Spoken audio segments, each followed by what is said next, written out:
Welcome back to the channel. We're mixing it up a little bit today. We're actually in the podcast studio because I want to talk to you about my experience on 8 weeks of taking peptides. Question is, do they live up to the hype? We've all heard about it on Joe Rogan, Andrew Huberman, but I'm here to share with you a real life, raw experience. Stick around to the end because my results are going to shock you. So let's start with the basics. What is a peptide? Well, it's a short branch chain amino acid. It's nothing to be scared about. They're naturally occurring in the body. And what these clever scientists do is they reconfigure these things to make them do different actions in our body. For me, I wanted to improve my recovery because, as you know, I'm a gym bro, but I'm also in my 40s. It's important to me that I recover and I recover well. So I picked CJC-1295 and Ipamorelin because these two support the production of growth hormone. And growth hormone can be thought of as a kind of rest and recovery hormone. It fixes you after your sessions and it makes you perform better. Let me explain how this combination of peptides work. See, Ipamorelin was the first to be invented, and Ipamorelin basically gives pulses of growth hormone throughout the week, which naturally reflects how growth hormone is released in your body. So when we inject Ipamorelin, we actually have to do it every day. And there's a general consensus that taking 1 day off a week just allows your growth hormone receptors to refresh. The other peptide is CJC-1295 that was invented by the Canadians around the year 2000. CJC gets your pituitary gland to release growth hormone in a slower, steady way. So when you complement the two, the idea is that your growth hormone release is much more calm and predictable throughout the week. Therefore, you should get better recovery, you should get better rest. Now, one of the other purported benefits of this peptide combination is body composition changes. And I'm going to share with you how I looked at week 1, how I looked at week 8, and I'm also going to share with you my gym improvements or lack of, so stick around to see that. One big caveat before you embark on the journey of peptides, make sure that you're doing it with the supervision of a doctor or qualified medical practitioner.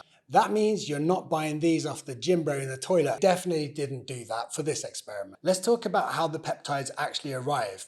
So when they get to your door, they should be kept in a cool box. The important thing is you put them straight in the fridge and you don't bash them around too much.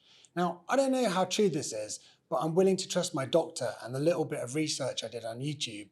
Apparently, peptides are quite fragile. So given that you're spending a reasonable amount of money on them, I'd say follow this advice. Keep them cool and put them in the fridge. Next is mixing. Don't get too stressed out about this. It's quite simple, even I managed to do it.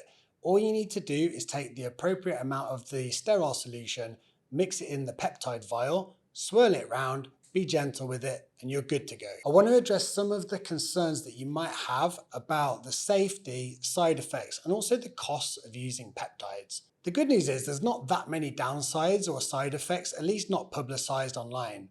So in my experience, people say you might get headaches, you might get fatigue, water retention and so on, but I didn't get anything of these. So I would say that didn't really affect me. But one little side effect I found quite annoying, and that is irritation around the injection site.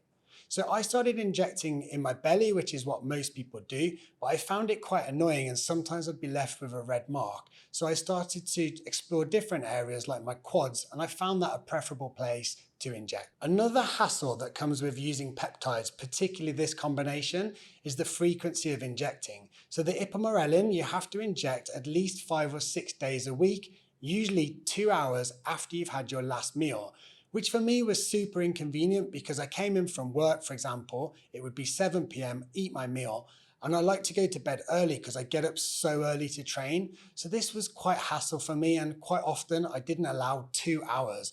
And this actually ruins some of the effect of the Ipamorelin. Another hassle that comes with the constant injecting is just irritation around the site, and of course the hassle of having to do it.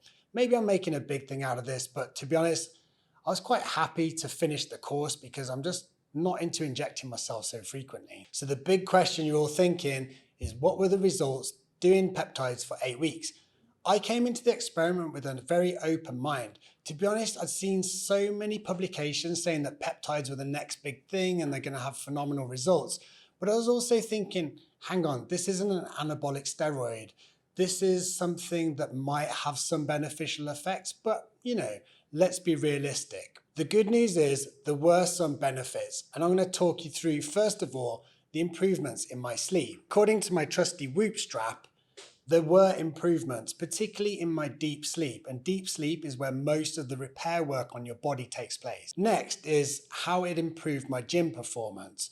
Now, I also want to say this wasn't a particularly scientific experiment. When you do a scientific experiment, you have a control group or you fix other variables so that you know the variable you're testing is the one that's actually making the changes. I didn't really do that.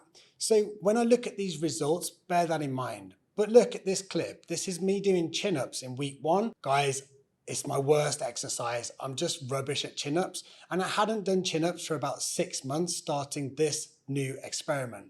So when I did it on the first week, I got 7 decent reps out and then I was done. If you look at week 8, I was up to 11 decent reps. So I would say that's a good increase. Similarly, on bench press, you can see here 85 kilos at 8 reps, going up to 95 kilos at around 7 or 8 reps. So again, a good increase in strength. The question is how much of that came from growth hormone and how much of it came from actually just prioritizing recovery more because I'm using Whoop and I'm paying a lot more attention to recovery. How much of it came from starting a new training program and prioritizing sleep versus how much of it came from doing the peptides. I've finished my 8 weeks experiment.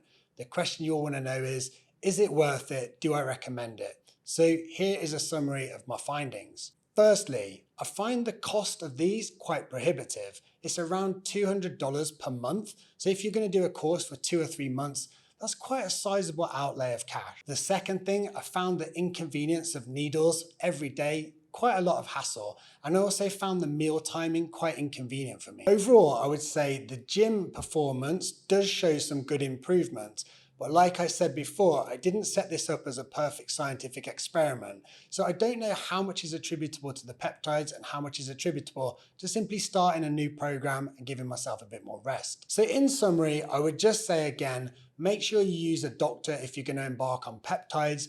Don't expect them to act like Tren or some other anabolic steroid because that's not what they are.